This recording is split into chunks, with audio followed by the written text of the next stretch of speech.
Give it up for Danielle DiMartino. Danielle DiMartino. Danielle DiMartino booth.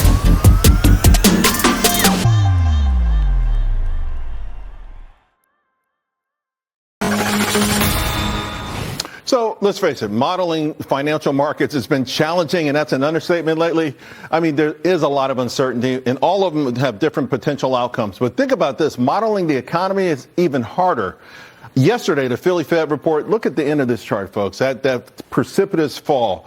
A disaster, right? We're talking current and future activities plummeting, and it's just the latest in this so-called soft data. The soft data releases continue to completely fall off a cliff, and the hard data is holding up. And look at this gap. The yellow is your soft data, the blue is your hard data, and it's just, I don't know if it's ever been this wide before, so it's tough to get a handle on it. But Goldman put together a pretty intriguing chart suggesting that as we go into recession, you will get in the blue line, light blue line, that soft data going down first, and that red line, the hard data stays resilient for a moment, and then it starts to crack. And this is what big question. Will this crack enough to maybe, actually see us into a recession? That's the question. I want to bring in now QI Research. There's CEO along with the chief strategist, Danielle DiMartino Booth. And so Danielle, where are you right now reading the tea leaves on recession? Charles, I think we're going to discover very shortly that the U.S. economy has been in recession.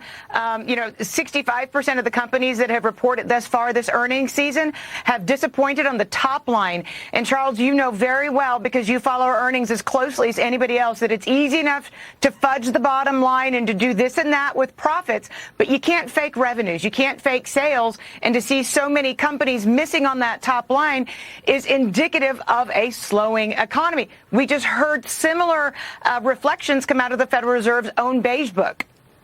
By the way, the late, great Jack Welch was fantastic at that maneuvering that bottom line. But to your point. That's right. But here's the thing. A lot of smart folks are also, so you got recession camp, but the stagflation camp is building also. This is from Apollo. And essentially, we've seen the market going down and rates going up. Everyone's kind of jumped on this like, no, we're in stagflation right now. Do you agree? Are we getting there?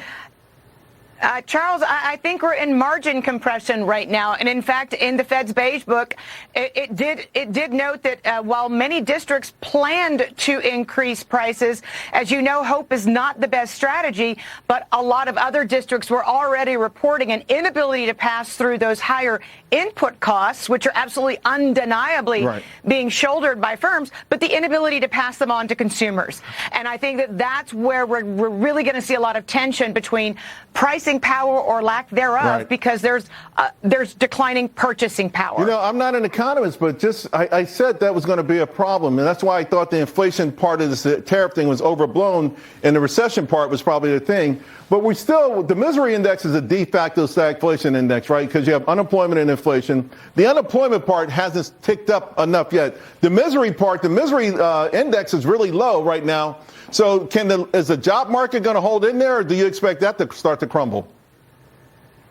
Charles, one company after another during this earnings season is quietly announcing layoffs. I had a colleague of mine in the healthcare industry say that right after Liberation Day, that every healthcare company in America quietly let up about 4% of their workforce. Obviously, we had a big announcement out of Intel last night. They're going to be laying off another 20,000. Perhaps that's an idiosyncratic situation, but we're definitely going to see in this upcoming April payrolls report due out a week from Friday, the effects at the very least of the federal layoffs. Let's talk about the dollar and the end of American exceptionalism. I've got a longer-term chart. Now, listen, there's the DXY. There are a lot of dollar indices out there. The DXY might be the one that's most vulnerable, but it's not. It hasn't broken down to points where we should be waving the white flag. In my opinion, is it going to get there?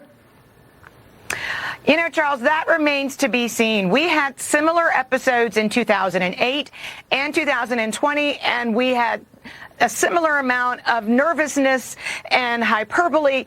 And you know what? The dollar came back.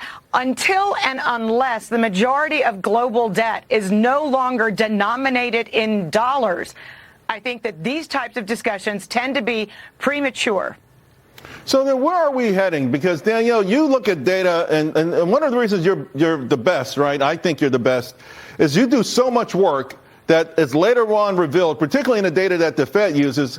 And it makes me wonder, is the Fed, I know that there's a sort of a truce now between the White House, Powell, and Trump, but is the Fed making a mistake? Do you believe that there should be reasons for all of us to be frustrated with Jay Powell and the Fed? I do think that the Fed is committing a policy error if they do not lower interest rates at this upcoming May meeting, echoing not doing so last July and having to come forward in September with a 50 basis point, half a percentage point cut to interest rates because they're playing a game of catch up. The evidence is absolutely undeniable in the Federal Reserve's own surveys. Yes, they may be soft survey data, as you began this segment describing, but the hard data will catch up. And that's exactly what one district after another has said, with, by the way, business investment leading the declines. And business investment, Charles, has always led the U.S. economy into and out of recession. Danielle, great stuff. Appreciate you. Thank you. Thank you, Charles. All right, talk soon.